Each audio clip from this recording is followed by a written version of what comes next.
Welcome to DataChannel. This video will demonstrate how to move your data from your Amazon Redshift warehouse to Google Sheets using DataChannel. There are two methods to move your data from your data warehouse. First one is to move your data directly from the table or view from your warehouse.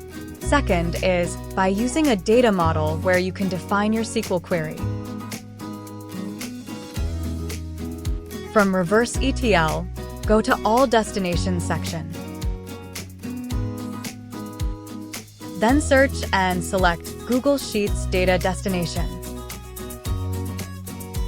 Click on Add icon for credentials authorization. Provide any name for your reference and use OAuth to add credentials. Click on Add Data Sync to start adding reverse syncs to your account. Select the added credentials and click on Next.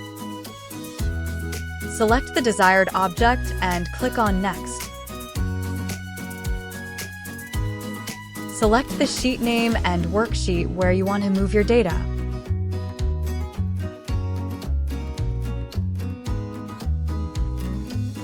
You can either fetch your data directly from tables/views in your warehouse, or you can use a data model. When selecting Table or View, you need to select your added Amazon Redshift warehouse. All warehouses added to your account will be listed here. Then select the desired table.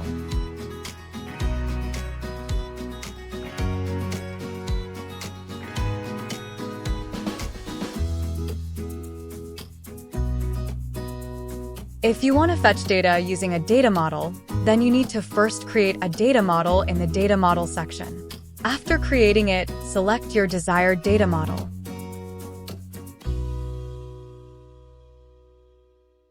Now once fetch from table or data model has been selected, you need to map the target fields with source fields.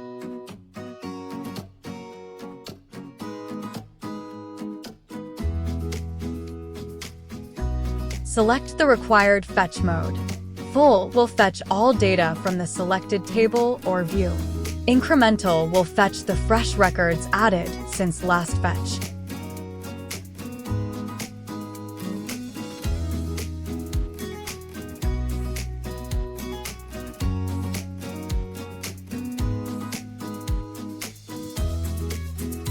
Now, select the manner in which data will be updated in Google Sheet.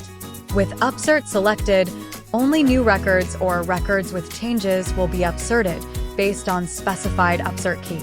With append selected, all data fetched will be inserted. Selecting Replace will ensure the existing table is dropped and recreated with fresh data on each run. Schedule or manually run the reverse sync. You may also use the advanced scheduling options for more fine-grained control.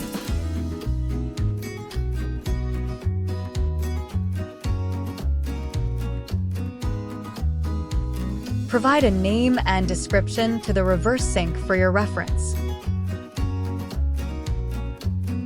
Choose the desired notification settings.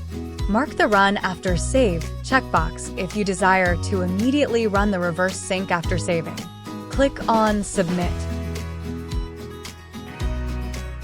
Once your reverse sync is configured successfully, you will be redirected to this screen, where you can view your run status. Please note that no logs are available when the reverse sync is still running. Click on View Logs to access the logs of the reverse sync run.